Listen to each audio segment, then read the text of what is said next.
देखो, जानकर या अनजान किसी भी प्रकार से अग्नि में हाथ दोगे तो जलेगा। आप कहोगे हमें नहीं मालूम था, अग्नि में हाथ दे दिया, जलेगा। अग्नि का स्वभाव है। परमात्मा के लिए जो कुछ भी, चाहे परमात्मा को हम जानते हैं या नहीं जानते हैं, अगर हम किसी प्रकार से उनके प्रति कोई भी हमसे भूल हो जाती तो प्रकृति उसको क्षमा नहीं करती। और परमात्मा के वो तो क्रोध होने का प्रश्न ही नहीं है, और परंतु प्रकृति उसको क्षमा नहीं कर सकती। तो परमात्मा के प्रति, जैसे आज प्रधानमंत्री के प्रति किसी ने कुछ गलत किया, प्रधानमंत्री ने कहा कि नहीं इसको क्षमा भी करो, तो फिर लोग उसको क्षमा नहीं करेंगे। इस महात्मा गांधी को तो लोग कहते हैं, जैसे महात्मा गांधी को गोली लगने के बाद कहाँ ये सब कहने वाले थे, परंतु लोग कहते हैं कि उन्होंने कहा था कि इसको क्षमा कर देने का, परंतु सजा तो नहीं, फांसी की सजा।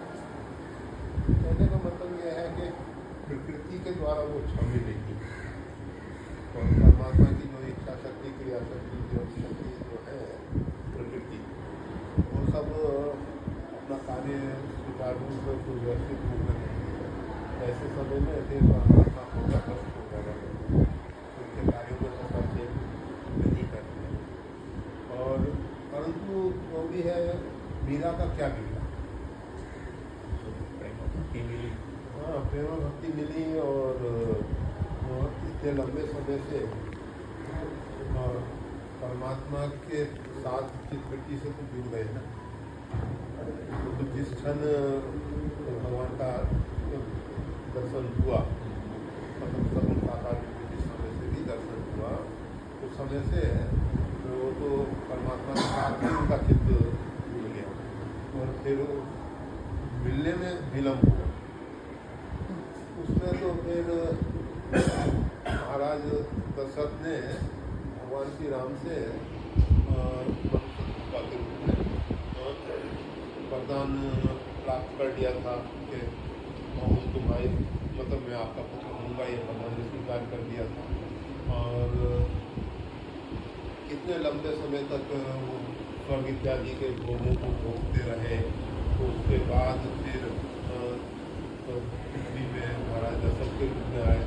दशरथ के रूप में आने के बाद भी जो थे बन पाए उनको सारे, इतने लंबे समय तक को पृथ्वी प्राप्त उनके तरफ से तो ऐसा कोई भूल अपराध नहीं, फिर भी इतना अंतराल तो हुआ ही।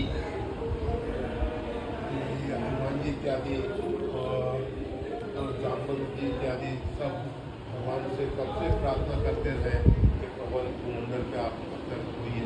आकाशवाणी ने तो कहा था कि कश्यप की महातपीना सिद्धों और मैं ये दशरथ को कल्याण पर मैं उनके यहाँ प्रकट होऊंगा, और आप सब लोग देवता जो हैं मंडल को जाके बानर और भालू के रूप में तो तैयारी करें। तो ये सब पहले आ गए थे।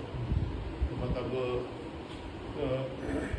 जामवंत जी आते हैं सतयुग में, जिस समय भगवान ने वामन अवतार धारण किया, उस समय वो तब में तरुण रघुबल भारी, उस समय वो तरुण अवस्था में थे, मतलब छोटे भी नहीं थे उस समय, तरुण अवस्था।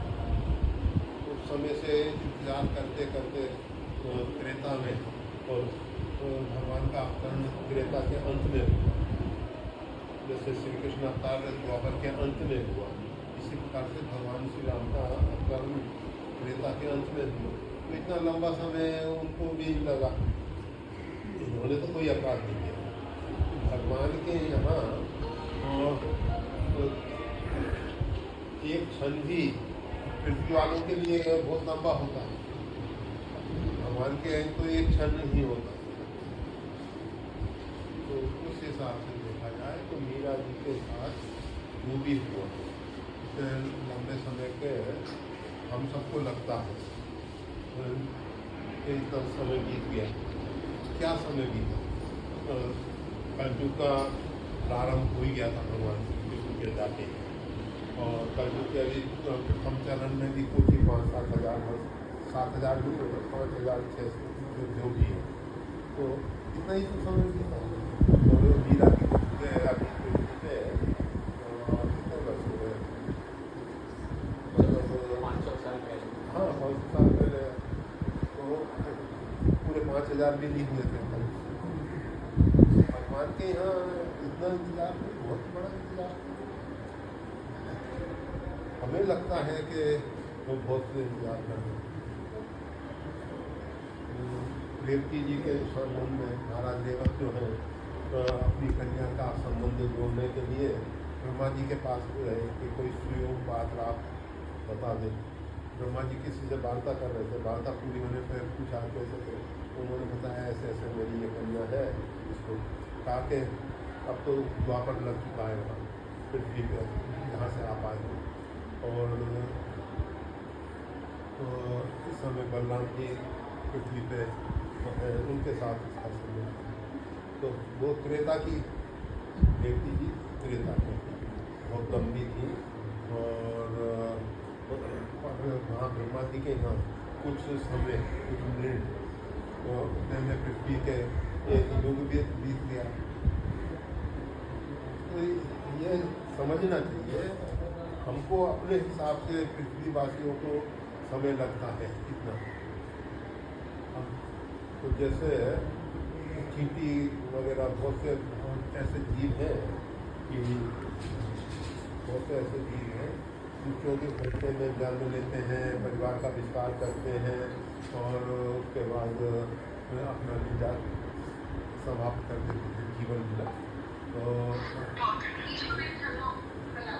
उनको तो लगता है कि बहुत लंबा समय हम जी रहे हैं, जैसे मानव को लग रहा है कि हम बहुत समय जी रहे हैं, परंतु मानव का जीवन है क्या क्षण हम तो इसी प्रकार से मीरा जी के विषय में केवल हमको लग रहा है कि इतना लंबा अंतराल हुआ, परंतु बहुत लंबा अंतराल परमात्मा के हिसाब से नहीं हुआ। परमात्मा के हिसाब से गणित करो समय का तो कुछ भी समय नहीं।